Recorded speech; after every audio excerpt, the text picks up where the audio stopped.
Hey everybody, welcome back to the channel. On this episode, we're finally tackling the AC system on the Buick. We're finally going to get all new AC components and get everything blowing nice and cool. This is the episode you've been waiting for. Check it out. So starting over here, we've got refurbished gas and liquid lines. We've got our new AC dryer, new compressor, ran with PAG oil, ready for R134.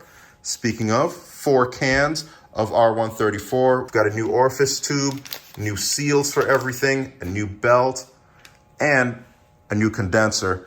Now, the tools you'll need a few sockets, a few wrenches, and your vacuum and pressure gauges. You can find these on eBay, on Amazon, and it's going to be perfect for everything we need. The only thing not pictured are the R12 to R134 connector conversions. They'll go on this end and on that end and make it so that we can use our R134 gauges to hook everything up to.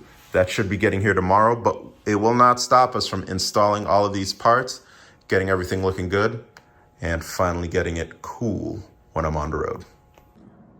Now, even though we're doing this to the 84, the 87 is practically the same thing. You may see a couple of lines switched around or routing's just a smidge different, but I guarantee you the principles all look the exact same. And there's no better opportunity to finish this off and get it ready for sale than working AC. It's going to be a huge draw, especially because it is getting up there in temperature. So there are a few different ways you can do this. You can stick with R12 in your system. There are some products on the market that are R12 compatible or an R12 replacement. And you can feel free to use that. That way, you know, all the oil that's already in your lines are good to go. You don't have to flush them out. You don't have to do anything like that. But where I'm at right now is, in the earlier video, you saw me get the evaporator tested and redo the entire box, heating and AC box of my car. And I know my condenser is new, my evaporator is tested good, and I have to replace the compressor. It may have worked, but it's cheap insurance. I'm right there and it's already out of the car, so why not? That's why when you go online and you buy your compressor, it's important that you make sure that it's ready with PAG oil or ester oil, and it's ready to receive R134. You may have heard of ester oil before. Ester is the oil that's compatible with R12 and 134. So you can use that regardless of whatever's in your system and know that you're being safe. Now, you may have heard several folks online use F-150 orifice tubes or some other orifice tube off of another vehicle. I'm just going to go ahead and use the one that's rated for the Turbo Regal. Reportedly, it works just fine. So why make things more difficult than they need to be?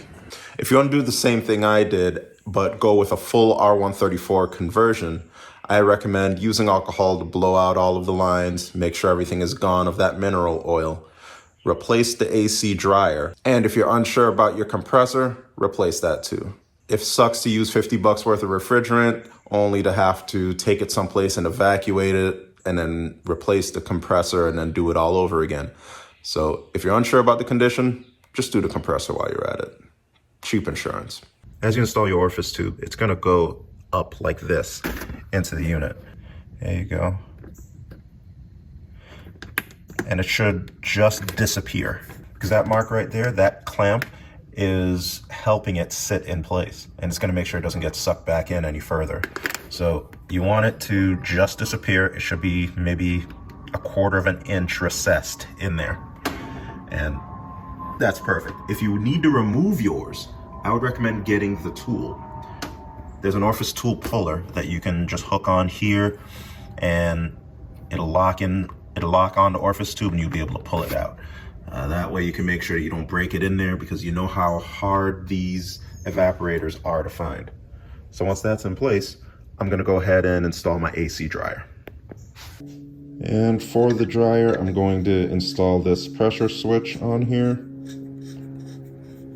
I believe this is a 16 millimeter to clamp it down. Yep. Don't need too much, that's plenty. We'll go ahead and get this installed in place. One thing to note, every connection should have a seal. So you saw one as I put on this sensor, you saw one right here. You even saw an O-ring on the orifice tube. every single connection point needs to have an O-ring. Otherwise, you're bound to have leaks. And then as you see right here, I've got an O-ring right here. Everything's set on, looking good. There we go. I gotta be honest, I am really excited. I can't wait to have working AC in this thing. Also, there's this electrical connection for the pressure sensor. We'll go ahead and hook that up. And I'll go ahead and grab a couple of wrenches and tighten that up as well. Okay, there we go. All right, let's continue on. Not sure how many OG subscribers remember this, but this car, when I bought it, it didn't have a compressor. The T-top car did, but this one had the lines and I believe everything else, but it just did not have the, did not have a compressor. So there's no telling what happened along the way. Yeah, it didn't have a condenser either. So all of that was gone. Okay, so we know this is pre-filled. I'm gonna take a look at the T-top compressor and see what type of O-rings that one uses. Okay, here is my T-top compressor. And as far as seals go, these are what the seals look like.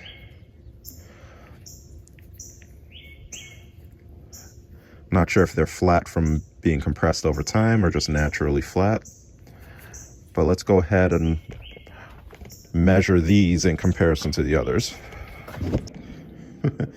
Yeah, they definitely don't fit like how the other ones do.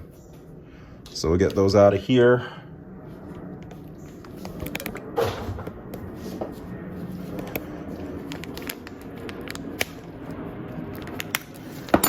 Here's the part number that I'm using.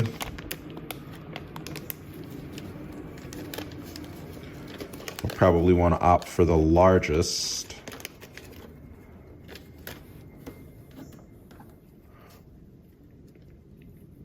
Yeah. Don't really like how those fit either. All right, so I got my compressor and my seals out here, and I want to show you what I had to do. The new one comes with this cap right here, so you just want to unscrew it and take it off. And then if you notice, your suction and discharge connections look a little bit different. They almost look like the seal just rides on the inside of the factory one, but you don't have that same provision on this side. So I went over to Advanced and O'Reilly's. They both had this in stock, 24342. You can find it under Murray or Four Seasons. There's another part number that I'll drop in the description below that cross references to the same thing. And you'll get these 5 in the kit. What we won't be using are these 2 and the red one. We'll concentrate on the green and the one with no color on it. Now, taking our attention back to this compressor, as you can see, the recesses are at different heights. This one is a little bit deeper than that one. The green is a little bit thicker, so that one will go there, and then your non-colored one will go into the next one. And this all works with the factory suction and discharge hoses. We'll end up just connecting it just like so, get everything pushed down, and then we'll clamp it down with the bolt. This works really, really well, and you don't need these extra pieces that come with the kit. It's also a good idea to take this tool and remove the valve and inspect it and make sure the O-ring is there and everything looks in good condition. Now that you got your hose on here, let's attach these brackets. You have one bracket that goes opposite of this connector right here. So it's going to end up going like this. And then the 2 medium-sized bolts will end up going through here on the other side. So inside coming out. So we'll lock those in right now. And now that you have both of these in there and you made sure that that bracket lines up with both holes, remove this one. We're going to use this for the mounting bracket that goes on top. We're going to use another super long bolt to end up going back through here, through the bracket as well, and bolt up to this. And here's what that bracket looks like.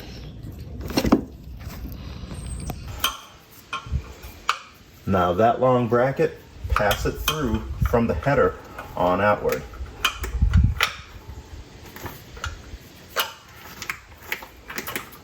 There's a nice slot that's right here. It has a little bit of wiggle room. We're gonna hold it back there in the meantime and wait for our compressor to go in. Now let's get our compressor assembly tucked in.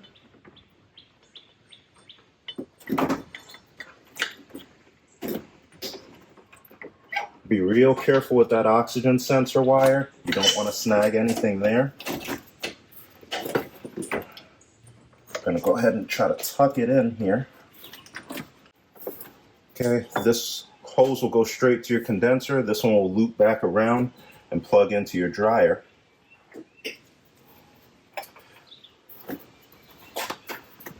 Start to align things. Maybe use a little bit of gentle persuasion to line it all up. I'm gonna disconnect this Allen key right here, just so we have a little bit more room. I may also disconnect this bracket right here so we have a little bit more free play as well.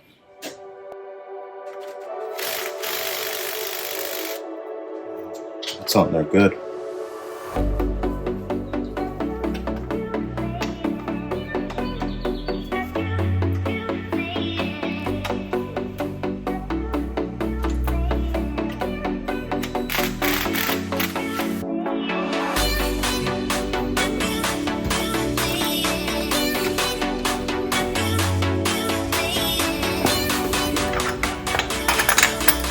Passing this bolt through the back.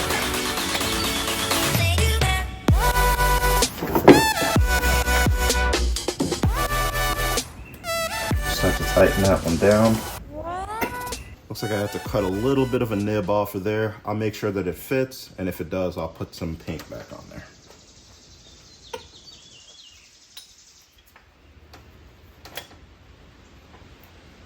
There we go. What you're truly after is that long nub. You leave that in place because as you're applying torque to tighten the belt, this pawl is putting its pressure against the compressor. So we want to keep that. But this up here, we can kind of do without. Oh man, well, the up pipe's got to come back off, unfortunately. There's a reason not to like hot air, so that may be the reason.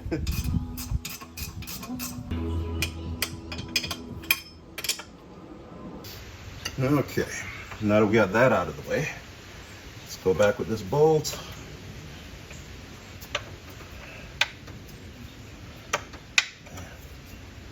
It's still pretty tight in there.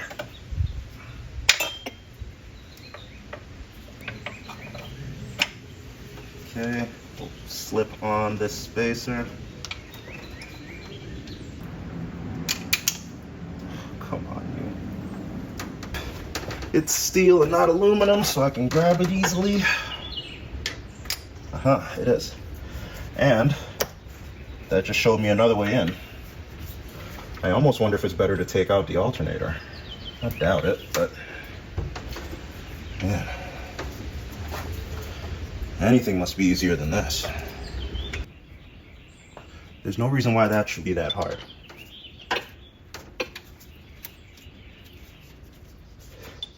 Are the 86 and 87s easier to work on? Give me something to look forward to, guys. All right, so things are looking good. Everything is pretty much snugged up except for this bottom bracket area. I think once we get our belt on and we can start to, finagle stuff, we'll be able to apply tension to the compressor, and then that will fall in line, and then we can just zip a screw in there. But right now I'm pretty happy with the way things are. Now remember, this bolt's already loose, so we're going to take this one off. Just like that, our compressor will fall.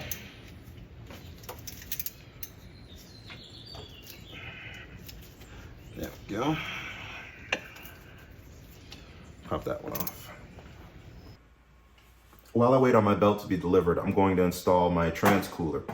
Now, this is the frontmost facing part of the car right here. So I'm going to put my transcooler in front of the condenser. And what we'll do is we'll kind of have it maybe setting about there. That way we have enough for it to swing around and be good. If you want, you can also route it like this and then just have everything, you know, flow underneath the car. But I'm just gonna go ahead and do it like this.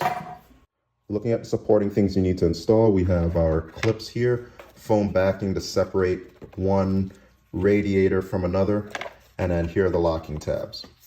We're gonna put on our hose with clamps and leave it as one piece for now, and then we'll end up cutting it once we fit it to the car and see exactly where the metal lines line up.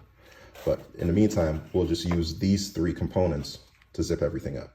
Start off by pushing these through. I'm just gonna try to get them lined up equidistantly, but you know, you don't have to.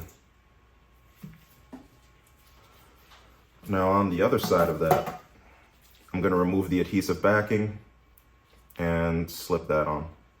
And like I said, we're using this to separate one piece of metal from the other. That way we won't have any rust form. We won't have any chafing that'll lead to one of these components leaking.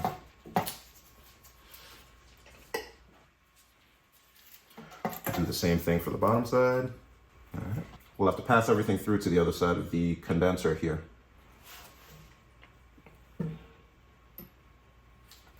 Now before you do, just make sure you line everything up. You know exactly where you want it to go, because once you lock in these tabs, you gotta cut them to remove them.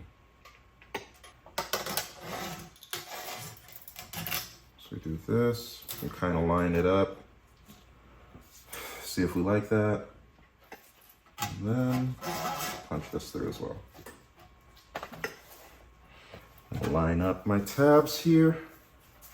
Now we can flip it over to the other side, see what we're left with.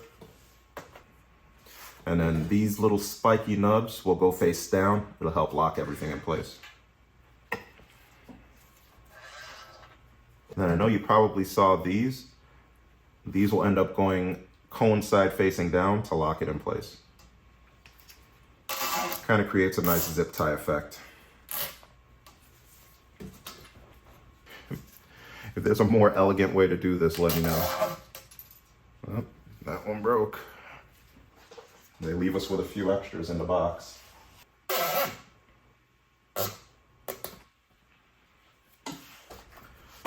All right, and then we'll come back and cut them flush. I think what I'll end up doing is I'll leave a little bit on it so that in case it starts to back off one, it won't totally fall off. So, if mine aren't cut flush, it's by design. This is kind of how it looks like afterward.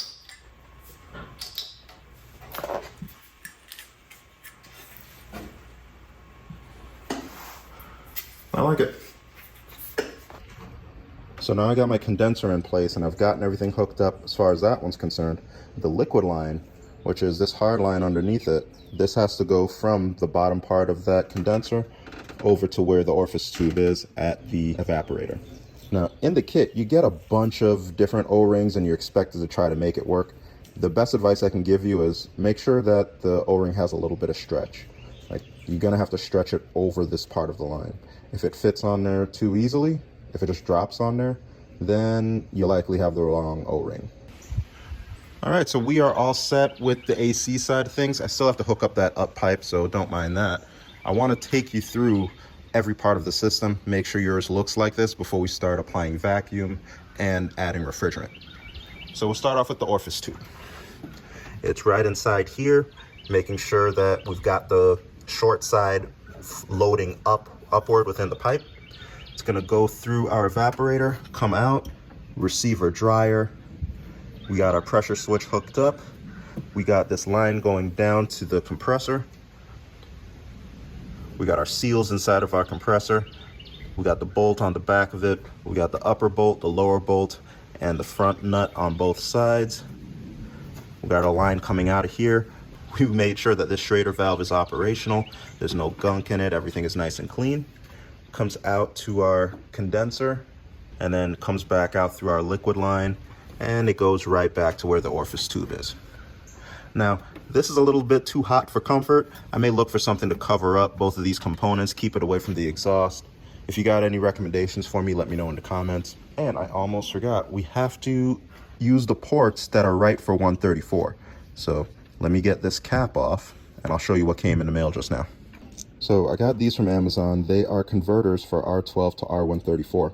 And you got to be careful because the R12 side of things, these green seals that you can see them here, they would fit either way. So you have to make sure that your low side goes on your accumulator dryer, and then the high side will go on to that line. That's right down there. So I went back over to O'Reilly's and ended up getting Murray 59606, which is the right port that I need to be able to hook up my tool to.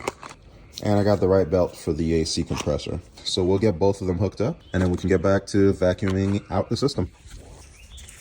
As you can see, it has that port on the upside, it has that nub on the bottom side, and it's 3/16 on one end and 1/4 inch on the upside.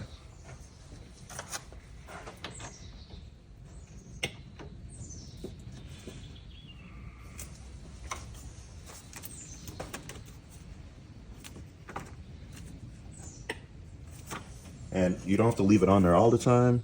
You just leave it on there for servicing. And when you're done servicing the unit, you can take it right back off. Use that middle rib.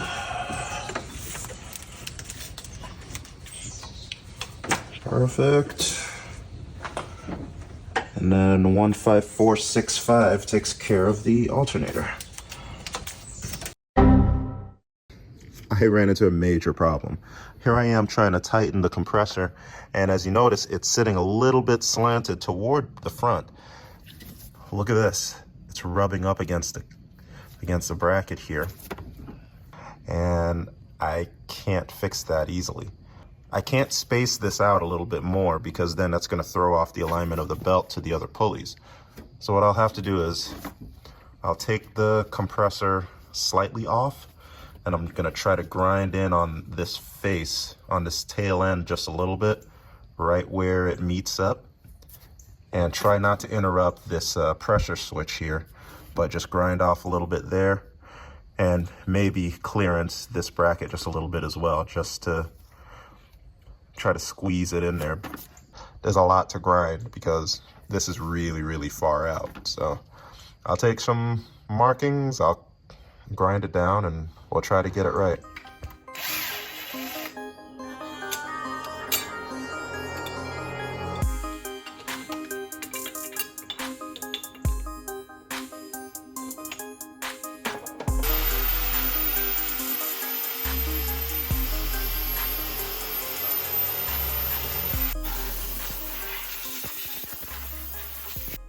All right, so thankfully I was able to get that figured out. I got my belt tight and everything like that.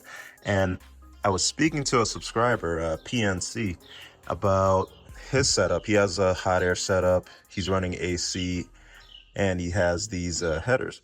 And he was running into an issue where he couldn't get this to seal. And now I figured out why.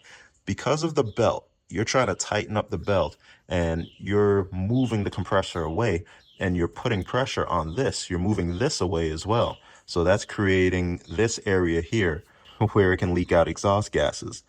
So you can do two things. You can either get a shorter belt or you can double gasket here. And hopefully you don't have to triple gasket.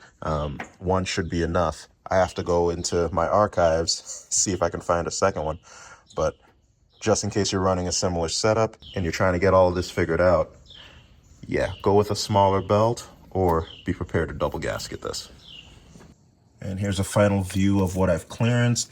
I came in underneath the bracket, cleared up some of that, cleared up some of this on this side and a little bit on that side, and we're able to make it work. But just to clarify this belt routing, even if you get a shorter belt, you'll likely still have to clearance this bracket and the back of this case. It'll still contact each other. The only difference is how far up it will. So last night I went through things a little bit quickly just to get inside. I want to show you all how to hook up your machine and make sure that you can evacuate the system, vacuum everything out, and you'll be ready for refrigerant. So let's walk through this step by step. So yesterday, where we were is we hooked up the upper and lower R12 to R134 conversion adapters. And underneath it, we still have that 3/16 to 1/4 inch adapter. So now we are officially an R134 setup. I'm gonna hook up my high side, which is right here by the compressor. Low side is over here by the accumulator. We'll do the same. Not all kits have this, but if in case you do, we're gonna leave this open. So right now, you have an open channel between the gauges and this valve. Red going to high side, blue going to low side, and then yellow. And the yellow is gonna go to our vacuum pump. Now, in case you wanna test it before you have everything hooked up, you should flip it on. Don't let that happen. Make sure you take that cap off. And air should come out of here and it should suck in here. That's what we want. We want to be able to vacuum it. So it's going to suck in there. Where did my cap go? Oh, man. Nope, there it is underneath the car.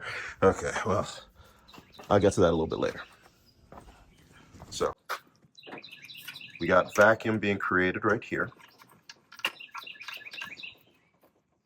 So we got that hooked up. Everything is nice and tight. These two control the flow, similar to these down here. But instead, you can choose whether to have vacuum or refrigerant in the actual lines. So that's the benefit of having open and closed controllers here and here. We're going to leave everything open because we're going to want everything to suck out. So then we're going to turn it on. And as you can see, instantly, it starts to go down. We're going to continue to pull, continue to pull, continue to pull. And let me stop it for a second. Okay, looks good. Everything seems to be holding. So there is where I'm going to lock in everything. Okay, so now everything is locked in. You wait your hour, overnight, however long you want to wait, just to make sure there are no leaks. And now you're officially caught up to where I was this morning.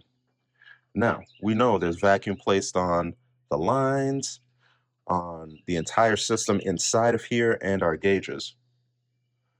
With these two locked, I can disconnect this yellow one down here and still have the system in a vacuum. So that's what I'm going to do. You see, everything is still under vacuum. And that's when you come back with your refrigerant and then start to fill up the system. But in order to do that, we're going to need everything connected, like our pressure switches. We're going to need the car running, and we're going to need our AC controller set. So let's hook up the rest of this exhaust, get everything in running condition, get the belts back on and tight, and then we'll start to fill up the system. All right, so everything is finally back together. Oops. There we go. Need to find a lock nut for that bad boy. Now, everything is finally back together. We're ready to start it up. The battery's been disconnected for some time, so there's likely going to be some rough running. Totally fine. It's to be expected right now. Okay, here goes.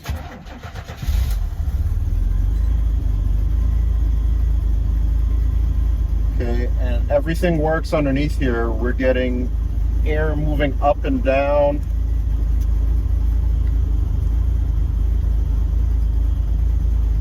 Yep, defroster, vent, bi-level.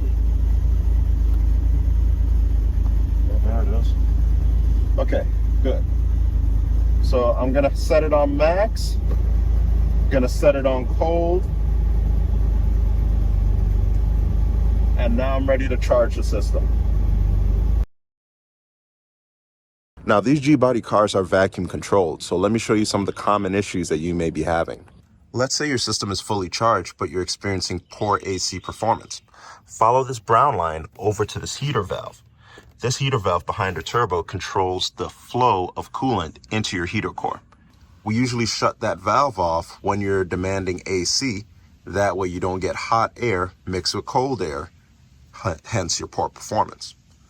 Let's say you're flipping the switch between defroster, bi-level, and vent. Nothing's happening and you're just getting air coming up the defroster.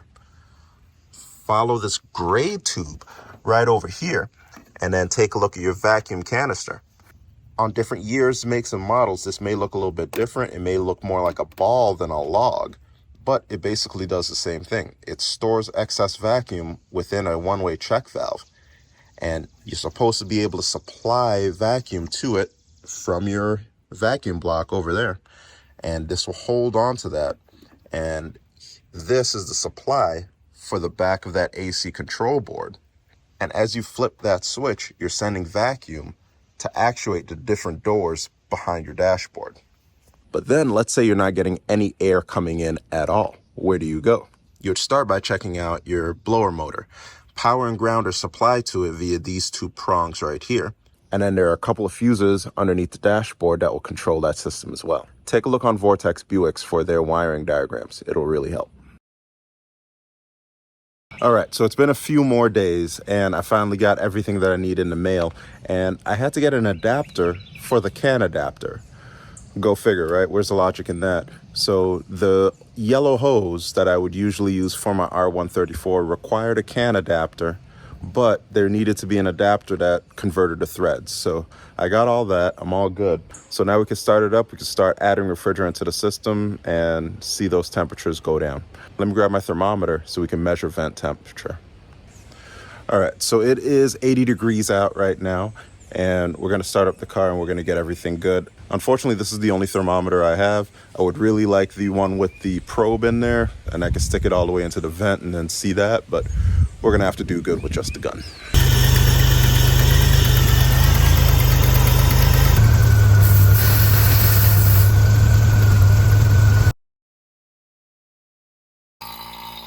So let me show you what it's like when you have a leak in the system. Right now, I've got everything open. All the lines are open, and I'm vacuuming out the air. And as you can see, we're under 0, but we're not quite close to 30 yet. We're probably around 15 pounds of vacuum. So what we'll do is we'll close them both. And you notice how it goes right to 0? That tells me that we have a leak. Now, let's say you need help figuring out where the leak is. You would use UV dye and treat that in the system, and then take a look with the flashlight and see where the leak is coming from, and then fix the leak and then start back over. But I think I found it already. So we got that line leaking right in the center of the screen. We need to replace that liquid line and get everything back in order. All right, so I am back. It's been a few days and I've finally gotten the parts from G-Body Parts. Let's check out what we've got and get it all installed. So I got my replacement line here. We'll get it installed and then we'll apply a vacuum to the system before we start to apply refrigerant. Now, I'm not sponsored by Brian's company or anything, but just take a look. Everything looks right. The bends are in the right place and it comes with new seals. So it's really complete. Take a look at G-Body Parts for your next parts order.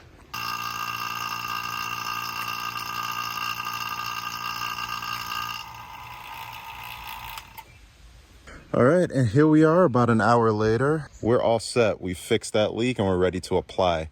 Now, there are a couple ounces of oil that came out of that liquid line, so I'm gonna replenish that.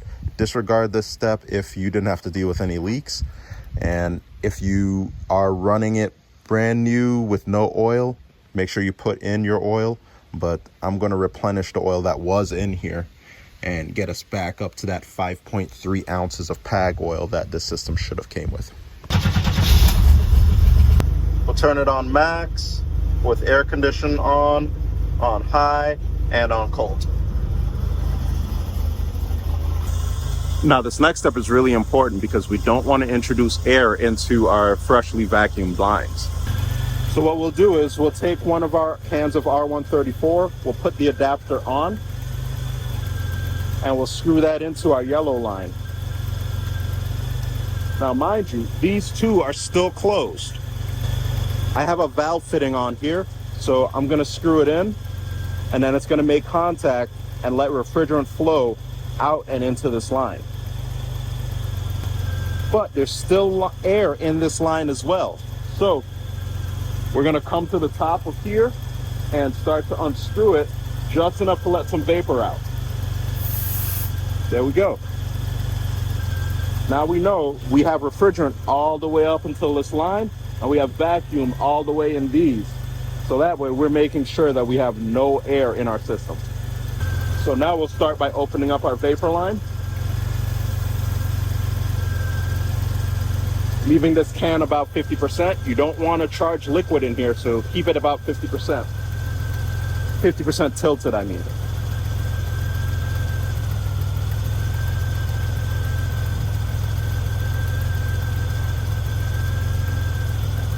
Now we see our gauge is going up, so we're looking good. I'm gonna let you in a little bit closer up here. Open up this line a little bit more. You'll start to feel the can get cold. That's great.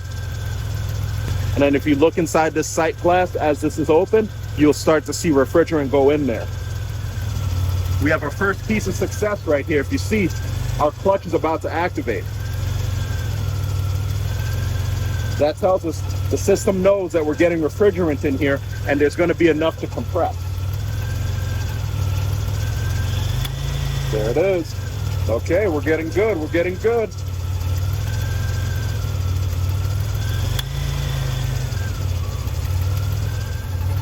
I'm going to continue to alternate this can between here and upright. Wait until all the refrigerant gets out of the system, and then we'll continue to switch over to the next can.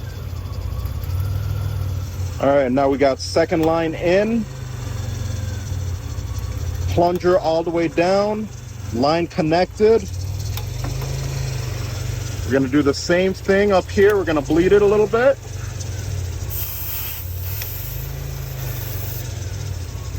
And let's go.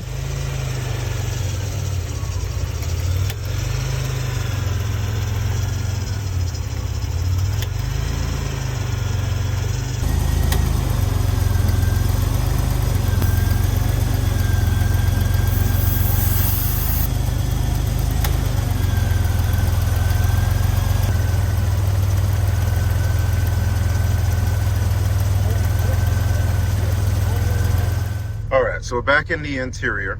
I've gotten my air condition set to normal. Everything is all the way set to cold. My coolant temperature is about 163, which is good because I have a 163 degree thermostat. And let's see what the temperature coming out of the vents are. Yeah, 55, 56. All right, so let's call that 56, although it's looked to be getting colder. The ambient temperature outside right now is 79 degrees. So we're dealing with something that's almost 25 degrees colder than the outside air, which is a really strong wind. I want to talk about my engine cooling system as well, because that plays a part in this. I'm running an F-body radiator with 160 degree thermostat and Intrepid fans. Now, only my low speed fan is on right now. I can turn on the high speed fan with a trigger from the AC or from a switch that I have on the interior. Now, with the AC working, I may wire the high speed fans to come on with the AC. That way it's less doing on the new owner's part. And if they're in need of emergency cooling, they still have that switch that they can rely on. And one thing I never really liked about this setup is how close my lines are to the hot exhaust. So I may take a page out of a few other members' books and try to create a little bit of heat mitigation in between those two, and that will improve my performance as well. Now finally, let's talk pressures for a second. The car's not running right now, and these pressures have equalized. You see we're a shade under 100 in both scenarios. Once the car is running, we expect the low side to be between 35 and 45, and then the high side to be roughly around 180. Under 200 is going to be your best bet. And in the description below, I'll put a couple links to pressures and readings that you would expect based on former GN owners' experiences. All right, so that's it for this episode. I'm going to give it a car wash and take it out and enjoy the AC. Thank you so much for watching. Appreciate all the support. Talk to you in the next one.